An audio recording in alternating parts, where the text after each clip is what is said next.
pelaku pembelajar yang mendalami ilmu spiritual, ilmu hikmah, ya, yang berkaitan dengan batiniah, perlu dan wajib memahami masalah ini. Apalagi orang yang berguru ke suatu guru perlu memahami ini. Jangan fanatisme guru. Hati-hati. Jaga adab terhadap guru, jaga ini terhadap guru. Tapi ketika guru kalian menyeleweng, saking kalian fanatismenya, kalian ikuti, kalian bela. Cari, masih banyak guru yang lain kok. Ya. Jadi gak usah fanatisme guru. Ya, hormat boleh, tapi selagi mereka istilahnya di jalur koridor yang benar. Seperti itu. Banyak kok. Kalian harus paham masalah ini. Jadi perbedaan mana sih guru hikmah yang baik dan mana dukun yang berkedok agama? Sebetulnya mudah patokannya. Kalian pun insya Allah paham. Tapi kalian tak tutup saja dengan nafsu yang ada di dalam diri kalian masing-masing. Jadi pada intinya saya ingin menerangkan, kalian yang mendalami ilmu hikmah, ilmu spiritual, ruang lingkup dari masalah kebatinan, ya, ilmu kemurnian jiwa, ya, perlu memahami masalah dua poin ini, perbedaan antara guru hikmah yang baik atau dukun berkedok agama. Saya akan bahas dengan insya Allah singkat agar kalian bisa memahami dengan cepat. Seperti itu. Ya, silakan disimak.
Assalamualaikum warahmatullahi wabarakatuh. Bismillahirrahmanirrahim. La ni'matillah, la haula wala quwata illa billah. Amma ba'd.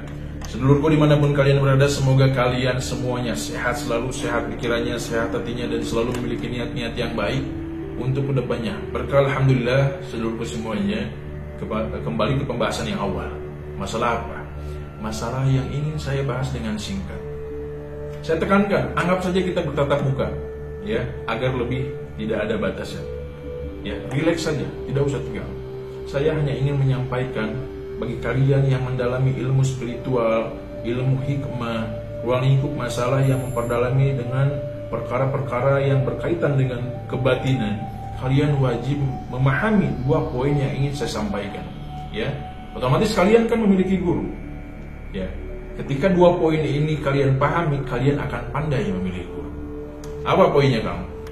Poinnya bagaimana cara memahami perbedaan antara guru hikmah yang baik, yang sesuai dengan aturan syariat Islam, atau dukun berkedok agama, kamuflase, seakan-akan dia baik, seakan-akan dia sesuai dengan agama, padahal dia isinya merusak.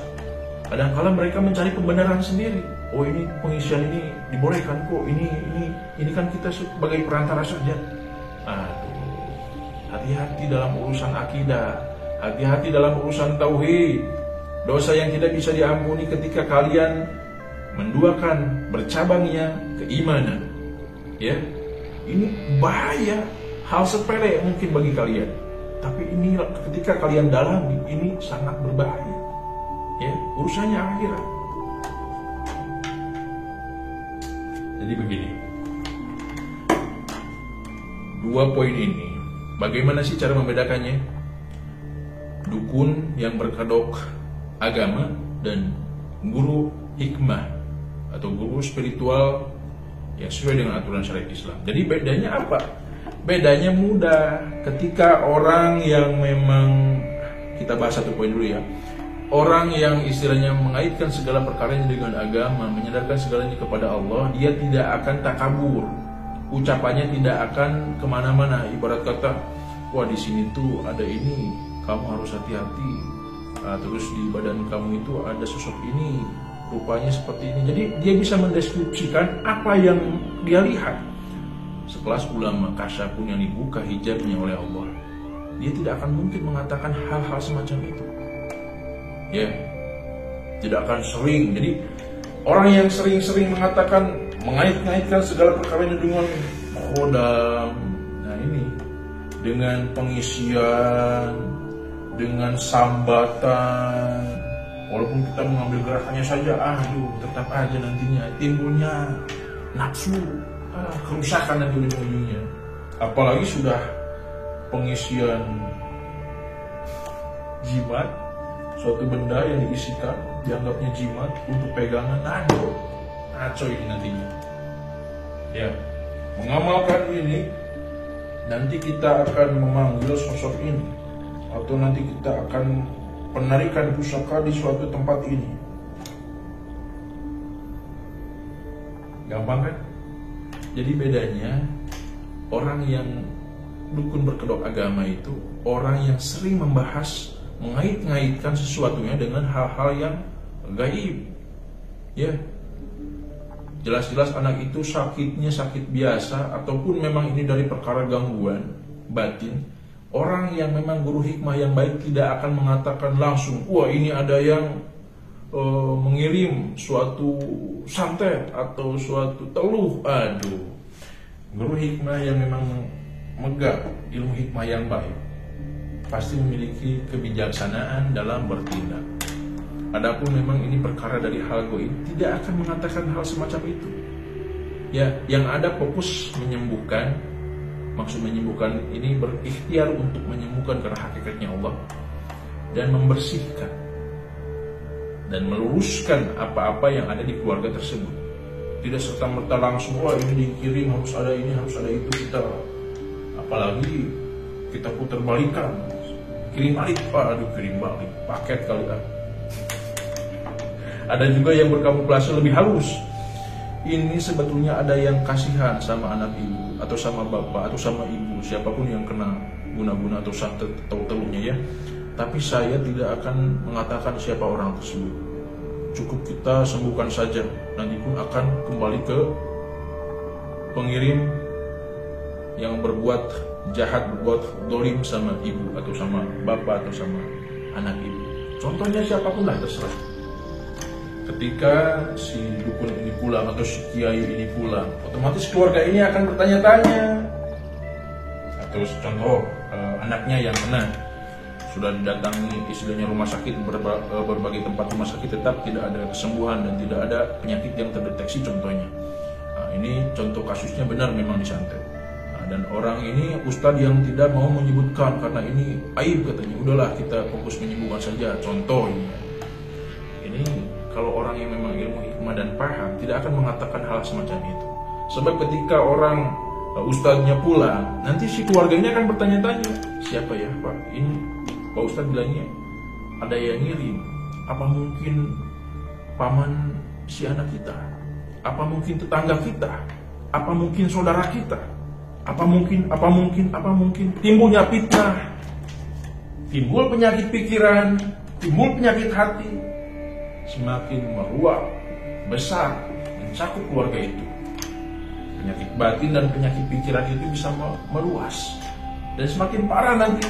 Semua anak ini pindah ke ibunya, semua ibunya pindah ke bapaknya. Tidak akan ada ujungnya. Gitu. Udahlah kepanjangan. Jadi pada intinya orang yang dukun berkedok agama ini pasti menyangkut pautkan segala perkaranya dengan hal-hal yang mistis. Ya, paham nggak sih kira-kira? Memang sih boleh-boleh saja membahas masalah mistis, cuman di tempat dengan situasi yang tepat juga. Ya, tidak serta-merta selalu mengaitkan hal-hal semacam itu. Terus prakteknya tidak selalu, bahkan tidak mungkin, bukan tidak selalu mengatakan hal-hal yang mengaitkan dengan perkara mistis, dan tidak mungkin mengaitkan dengan perkara-perkara khodam, tidak mungkin mengaitkan dengan perkara-perkara pengisian, penarikan pusaka, jimat, dan yang lain sebagainya. Dan guru hikmah yang baik selalu menekankan untuk melakukan ibadah dengan istilahnya kita memang benar-benar takarrub, mendekatkan diri kepada Allah. Ibadah ya ibadah saja, amalkan ya amalkan saja, dawamkan ya dawamkan saja. Adapun buah itu hasil dari ikhtiar kalian. Ya, mengarahkan dengan tutur kata yang baik, tidak membenci dan tidak istilahnya menghardik seseorang atau mengajak permusuhan ke suatu kaum, maksud kaum itu kelompok. Ya, ini kau pembahasannya kemana-mana ya. Jadi guru hikmah yang baik itu tidak mengajarkan hal-hal yang bersinggungan sensitif dengan syariat Islam, pemanggilan, ya, menghadirkan sosok dan yang lain sebagainya. Saya merasakannya sendiri. Jadi saya ungkapkan untuk kalian semua, hati-hati dalam memilih guru. Ya, jangan kalian terbuai dengan janji manis, sugesti-sugesti yang ujung-ujungnya mendatangkan kerusakan, kepahitan, keburukan, baik secara lahiriah maupun batiniah. Orang yang belajar spiritual, belajar ilmu hikmah, saya tekankan, ketika kalian masih merasakan hawa yang tidak enak dari ilmu yang kalian amalkan, kok malah semakin panas bawaannya, nah ini indikasi kolaborasi dengan setan. Ya, karena orang yang takabur pasti ditunggangi oleh setan, dan setan yang mengendalikan. Seperti itu. Tapi ketika kalian belajar ilmu hikmah, malah akan timbul rasa nyaman, tentram di dalam hati, rasa kepekaan batin yang baik, ya, terus rasa kepercayaan diri yang tinggi, menyandarkan segala perkaranya kepada Allah. Ini indikasinya tepat dan jalannya lurus. Gitu. Ya, sudahlah, intinya kalian pasti paham karena ini hal sederhana. Ya, yang pada intinya guru yang memang sesuai dengan aturan syariat Islam, guru hikmah yang baik selalu mengajak dengan tindakan yang bijaksana, tidak mengaitkan dengan perkara-perkara yang sekiranya bisa merusak syariat agama. Terus dukun yang berkedok guru hikmah itu selalu mengaitkan dengan perkara-perkara jimat, pengisian, dan istilahnya hadiran atau penarikan pusaka atau sesuatu yang selalu mengaitkan dengan perkara kekuatan, apapun itulah yang bersumber dari energi makhluk lain, itu pada intinya. Ya, jadi sebetulnya panjang sih pembahasan masalah ini. Cuman saya hanya ingin kalian lebih paham karena kok ini hal mudah tapi tetap aja banyak yang terjebak. Apalagi hal-hal yang memang di kamuflasenya lebih rapi gitu. Ya, ini hal mudah aja kok bisa terpedaya. Ya, apalagi hal-hal yang lain. Aduh, saya membahas hal-hal yang mudah dipahami. Ini wajib minimal paham ini dulu. Seperti itu. Ya, saya tutup. Semoga ini bermanfaat. Segala kebaikan itu hakikatnya datangnya dari Allah Subhanahu wa Ta'ala, dan setiap kehilapan, kesalahan itu datangnya dari kita sebagai manusia. Akhirul kalam, wabillahi taufiq wal hidayah. Wassalamualaikum warahmatullahi wabarakatuh. Salam seduluran.